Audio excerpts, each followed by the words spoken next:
Hey everyone, welcome back to the Geek Branch podcast. As you know, I am your host, Tim, for Branch Wars, and these are my co-hosts, Dane and Cussler.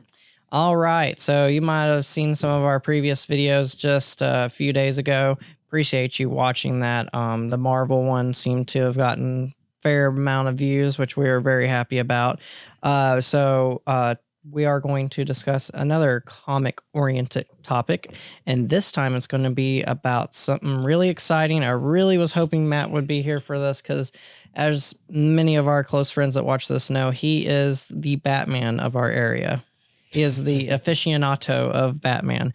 The news I am talking about is the fact that a new Batman game, which we have all known about for a while, from Warner Brothers Montreal, is actually going to be a soft reboot for the Batman or Arkham series. It's going to be kind of their way to set in place a DC video game universe, a proper one. And along with that, the rumor from a source with Geeks Worldwide is saying that Rocksteady is going to be coming out with a game that is not Batman that will follow after this game. And there is also a Superman game in development. So there's a lot of information from this source. So it should be interesting if this comes out to be true. Matt, when I told him, he was actually kind of annoyed that they were looking at rebooting. But I think it's because he's such a huge fan of the Arkham series that it was hard for him to accept that. What do y'all feel about them soft rebooting that world? I'm okay because I didn't like Arkham Knight. Yeah, Arkham Knight is probably the most controversial of all the games. Yeah, even though it was definitely... For multiple reasons. It was the most polished. It definitely was a really crisp as far as gameplay was concerned, and it looked visually amazing, but I did not like it. So I'm okay with rebooting from a storytelling standpoint. Like I told him, if it's made by a different group, like... They have every right to reboot it. Right, so it's not made by Rocksteady. Warner Brothers Montreal has already made a game in this universe, as we all know. And when they did that, it was Batman Arkham Origins. And you could tell that they were trying their best to fit into the world and mold that was made by Rocksteady already.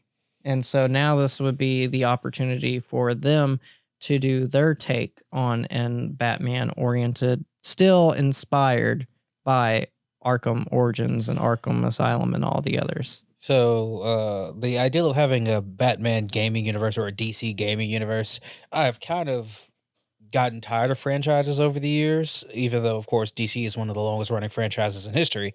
I don't think that like the same magic that appeared in the movies translates over the games. You know what I'm saying? Yeah, I can get what you mean. Right, because both companies are trying this right now. Right. And I'm sitting there and I'm thinking about it. I'm looking at some of the long-running multiple game franchises, specifically fighting games, of course, because those are the ones that have the ability to do this the most often. Yeah, you know, like Mortal Kombat, Street Fighter. Right. Yeah, right. Mortal Kombat's the one that comes to mind more because of all the crazy crossovers they've done. Right. And from a storytelling perspective, I actually dislike that.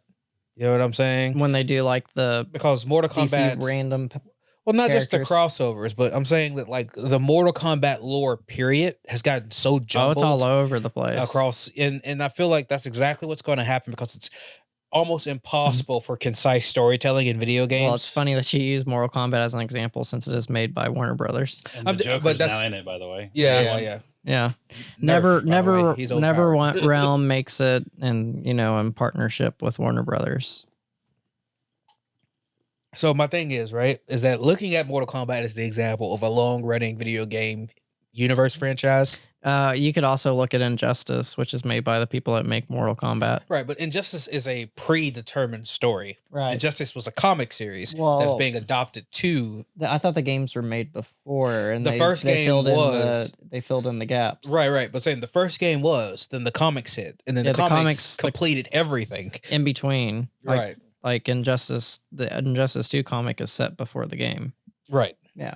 Yeah, so it's Injustice, then the comic line they're actually quite enjoyable, the comics were. But see, the problem is that if you take out the comics are great, but if you take out the comics, what happens in the Injustice universe is you just get the 2 games, and the story isn't as strong without the comic books gluing them Especially together. the second one. The second one, while it was fun, I feel like the storyline wasn't as, I don't know, self-contained and not as impactful as the first one. Because when you find out that Superman's the villain, you're like, whoa, like that's not a usual move by DC. Yeah. It was a fun one.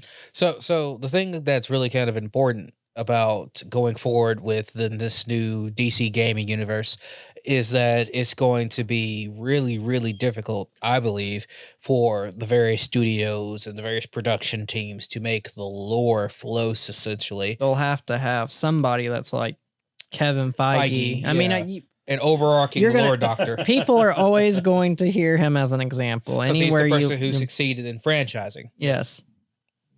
He made a cinematic He made a Bible. Yeah, right? He did exactly what George Lucas did, except for he executed it well.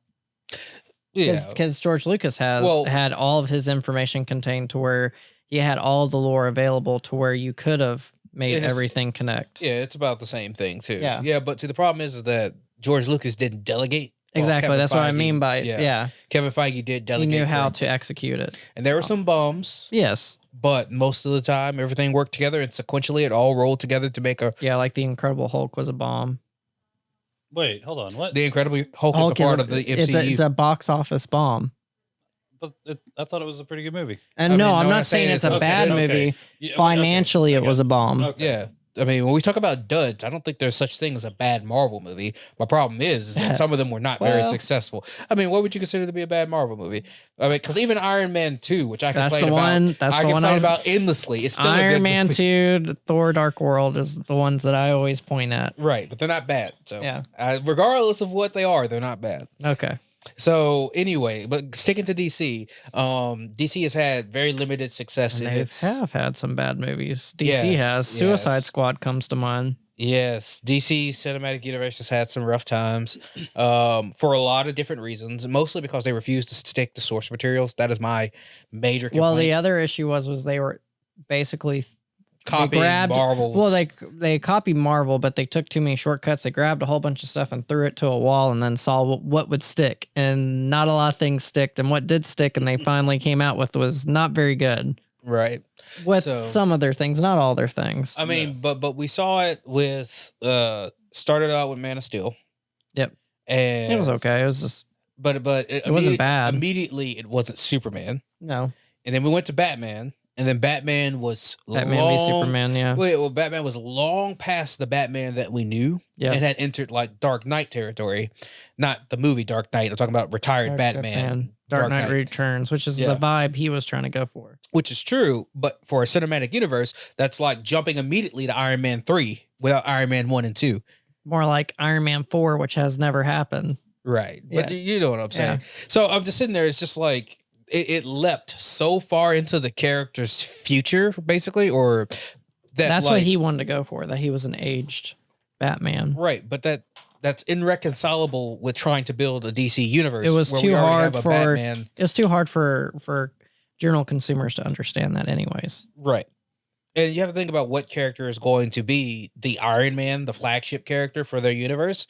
And everyone in their right mind picks Batman. Yeah. Because Batman's the person who is most likely to form. Really, Iron Man's not, they chose him to be the flagship character for the MCU because Spider-Man wasn't available. Yes, but also Spider-Man wouldn't have been. Spider-Man isn't old enough. It's always going to be the same issue. Yeah, but he's not the flag. He's the icon for Marvel. Which is true, but flagship is specifically referring to launching the universe. You see what I'm saying? Yeah. Spider-Man's too young to launch. Because you need somebody pre-established before he's a hero himself.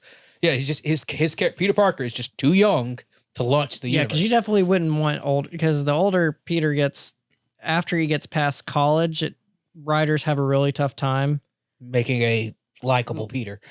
Yeah. Yeah. So except for the spin-off storyline where they had him and Mary Jane have a daughter. That one was really good. That was one of the few times. But that's completely Elseworlds. So great, but Elseworlds. My point being is that when we're coming over here, we're looking at what's going to happen with this gaming universe. We need to pick a flagship character, just like the DC Cinematic Universe had to. And we already. It's going to be Batman. Right, it's going to be Batman. But they have the exact same problem now that the cinematic universe had. The reason why the cinematic universe decided not to make Batman the flagship character is because the Dark Knight already existed. Right. And those 3 movies had already influenced people's ideas on Batman so much that they were tenuous about rebooting Batman. Well, tell me, what's the difference between Rocksteady's Batman and whatever this new Batman's going to be? Well, if they do it as a soft reboot, if they still have it very much inspired by the Rocksteady version, I think that people will be much more forgiving. But they're running into the same problem that the cinematic universe had, where if they had taken the Dark Knight from Christian Bale and moved it directly into their new... Yeah, but the issue was with the DC movies was they took a hard left turn and decided to age them by like 10 years and make them this hardcore Batman and very different from what we knew from the Dark Knight. Well, that's my point. But they decided to do that for a reason, because they were worried that the transition of the Bale Dark Knight wouldn't fit into their new universe.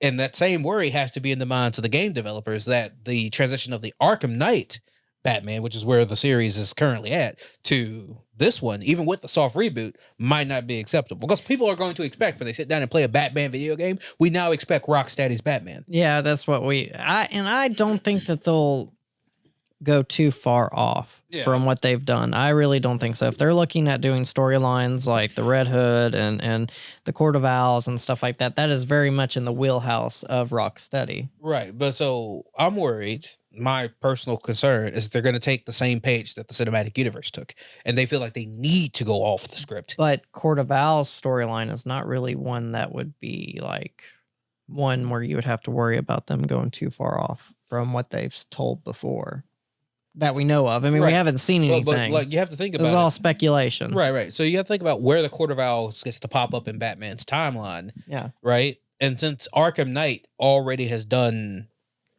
like I said, I know what you're saying, but with this reboot, you'll ignore all that.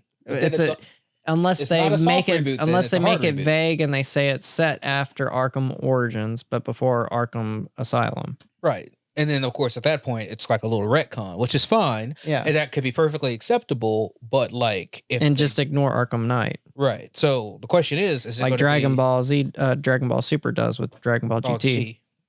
So that's my point. What's it going to be? That's going to be really heavy for them. I feel like they'll ignore Arkham Knight. I feel, well, some people did enjoy Arkham Knight. It had some good spots, and it had a lot of stuff that they focused way too much on, like the tank crap.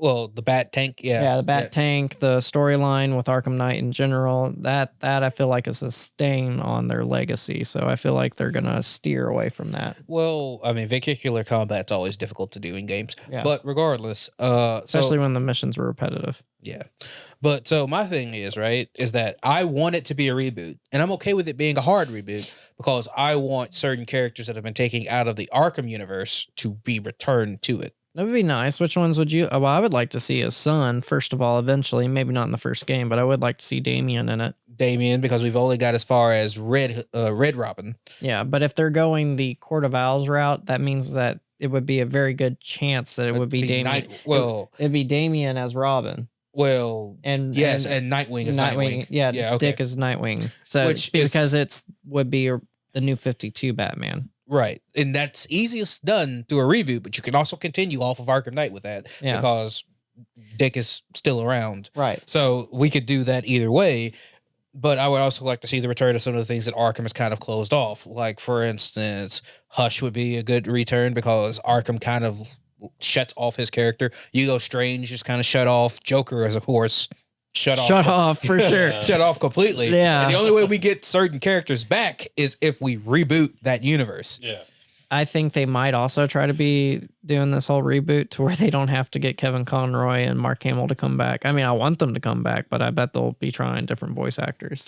I mean, it's fine. There've been several good Jokers that are not in live action. Troy Baker is the one that did Arkham Origins, which he's like one of the most famous. Right. I mean, voice actors. The person who I would throw money at endlessly is DiMaggio. DiMaggio. I would throw money at that man endlessly. That's the same guy that did the voice of Bender from Futurama, and he also did the voice of... He's done Joker too, by the way. He's done Joker. That's why I said. Yeah. He also did the voice of... What's the dog in Adventure Time? Jake. No, Jake's... Yeah, it's Jake. Finn and Jake. Yeah, I was thinking Jake was the name of the kid for some reason. Finn Yeah, the human and Jake the Dog. Yeah. Anyways, he's done his voice too. Just for people that don't know who the heck John DiMaggio is, even though he's a legend. As funny as it is, and this is if we're doing Red Hood, man, come on. As funny as it is, and this is literally because of Harley Quinn. I actually really like Alan Tudyk's Joker. I actually am like really coming to like his Joker. Oh, from the Harley Quinn cartoon. Yeah, the new cartoon. I actually think he's not a bad Joker. I don't. You know, I don't know. There's something strange about it. I don't know. Maybe it's because I have a strong dislike of Harley Quinn. That could be it. But that's influencing it. I don't think he's a bad Joker, and I think he could play a if it's a better developed Joker that's not just centered on the Harley Quinn story. I think he could do a pretty good job with it. If we did do the Red Hood thing, which is the John DiMaggio, he was from the Under the Red Hood. I think that they should have Jensen Ackles come back and do Jason Todd. Yeah, that'd be good too. Yeah, because one, he's been wanting to play live action Jason Todd for like forever. Yeah. And two, he did a good job on that role. And also we could tap like some of the CW universe for voice acting. I would love if we. No, I'm okay with that because some people sound correct. Like for instance, Oliver Queen definitely sounds on point. Stephen Amell would be great. The guy who did Speedy. Oh yeah, the guy who plays as Roy. Right.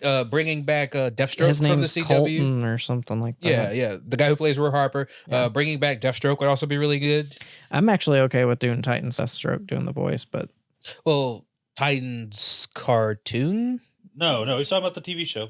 Okay. Live action Titans. That Deathstroke was a really good actor for Deathstroke. He was. That was the best part of that Deathstroke. I don't know which one I would like more purely on voice though. I liked his build and his look more than I liked CW's. Yeah, his performance. No, I agree. Was what sold him. I think Manu Bennett was a good Deathstroke in the mentor role for Oliver when he was on the island.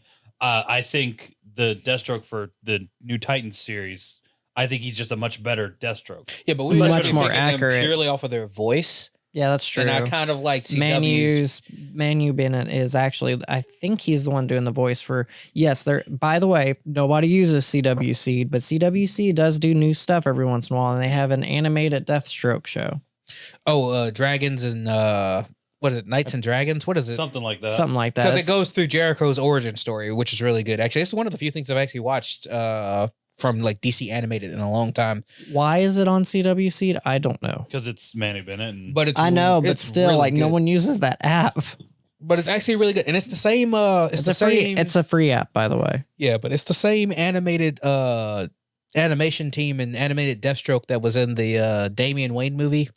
Okay. Yeah, it's the literal same Deathstroke that got into the fight where him and Damian stabbed each other nearly to death in the. Yeah, it's the one where Damian dies in the movie. Yeah. It's also that same Deathstroke that got into the relationship with Tara. So I'm kind of like, but anyway, we're getting way off. Yeah. Anyway, so back to, the reason why I've mentioned multiple times about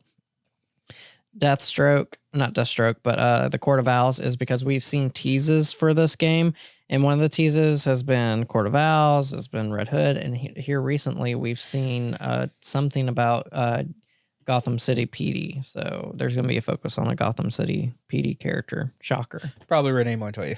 Yeah, or Gordon himself. Yeah, it could be Gordon. But if they're going to tease that, I would assume, unless they're saying, hey, we're going to have Gordon at a younger age and we're going to actually focus on him instead of him being, because he's very much a sideline character in the Arkham games. Yes, he is. Yeah, where they might have him more involved. And actually, I think Renee Montoya actually is more involved in the Arkham games than Gordon is. Yeah, because he actually ends up getting. He has like the biggest impression I remember of him is in the first game when you're putting Joker into the asylum. Right. But like Renee actually ends up on several missions in the Arkham games.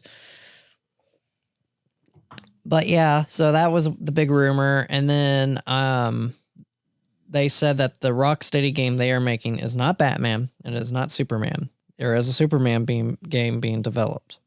Don't know why. Hopefully it's not like Superman 64. First off, Superman's just really hard to make games for, period. Yes. Just hands down, he is almost nearly impossible outside of fighting games to do. Yeah. And he's fine in fighting games because he's obviously never as powerful as he should be. Yeah. Or we don't. other people are brought up to his level, as with Injustice. Yeah. Yes, Power yes. pills. Yeah, power pills and stuff like that. There's not much else to say about it. It's a very small rumor that people say it has some pretty reputable sources. So it's been going around the news cycle. So I thought, hey, let's discuss about this. Let's speculate. Yeah, that's not Let's bad. think about, hey, what if they really do reboot it and we finally get a DC video game universe? I mean, they've been looking towards doing that for a while. Marvel is clearly trying to do that with Marvel's Avengers and Marvel's Spider-Man. So I hope that's a bright future for both of them. I hope it pans out. I hope that they don't just focus on world building and focus on making great games. Yeah, because I feel like gaming is much harder to do than the cinematic universes. Yeah, world building in video games is going to be a heavy burden. Which, like, I know some people might think that that's a strange thing to say because the cinematic universe requires hundreds of people, tons of actors, tons of production and crew and stuff. And gaming, of course, doesn't have anywhere near as much personnel or as much of a budget. It's the making the storyline work. But like storytelling in gaming is much harder than in movies. Because there's so much more time to tell. Yeah, 40 hours as opposed to a 2-hour flick. You know? Right. Yeah. I guess they could do like small teases and stuff like that, where they like, have one of those characters pop in and in the game, and that's their way of making them connect it. Yeah, rather than being like Insomnia Spider-Man when no one was around. Yeah, exactly. That would, there was old games where they would have people pop up that were famous, like Daredevil popped up in one of Spider-Man's old games. I remember Daredevil, Punisher, and like one other person. Yeah, I think it was Blade. Blade or Captain. It was Captain America too. Yeah, it was one of the old PlayStation 1 Spider-Man games. Anyways, please leave a comment. Tell us what you think about possibly a Batman game that is not focus-centric on the Rocksteady formula. That is a new vision for Batman. What you think that would be best for it? What would you be excited about for that? What storyline would you like for them to focus on? Whether it's Nightfall or Court of Owls or so many other of the big famous Batman storylines, Death in the Family. List goes on. There's so much that they could do. So please leave a comment about that. Please like. That really helps us out. YouTube algorithm is something else. Yeah, trust me, we know. Yeah, and please enjoy. Thank you so much for letting us get to the root of our geek culture with you.